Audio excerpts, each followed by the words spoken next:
Half بازو پر نماز پڑھنا جائز ہے؟ دیکھیں اس بات کو سمجھیں، ایسا کوئی کپڑا پہن کر نماز پڑھنا جس کپڑے کو پہن کر آپ عام عوام کے سامنے یا دنیاوی افسر کے سامنے جانے میں شرم، جھجک اور عار محسوس کریں، مکروہ ہوتا ہے۔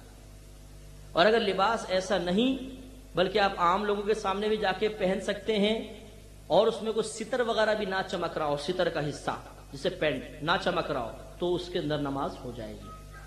ہاف بازو یعنی بازو ڈھک کر نماز پڑھنا یہ کوئی شرعی حکم نہیں ہے کہ ڈھکنے لازم ہے۔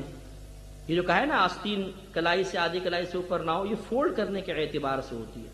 اگر ہاف آستین ہیں اور اس کا عام رواج ہے، جیسے نیوی والے ہمارے بھائی یونیفارم وغیرہ ہوتے ہیں، تو اس طرح نماز پڑھنے میں شرعاً کوئی حرج نہیں۔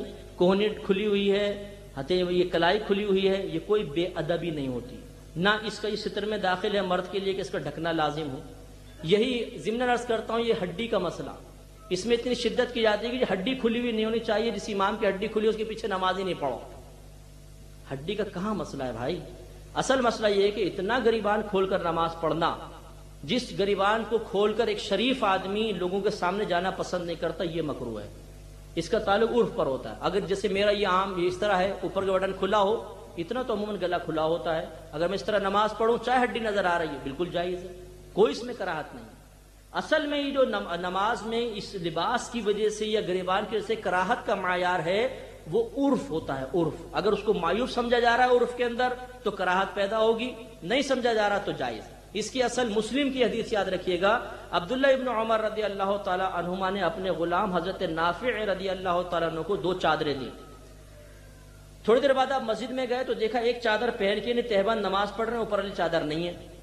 عبداللہ ابن عمر رضی اللہ تعالی عنہما نے فرمایا کہ اے نافع، کیا تم اس حالت میں لوگوں کے سامنے جانا پسند کرو گے؟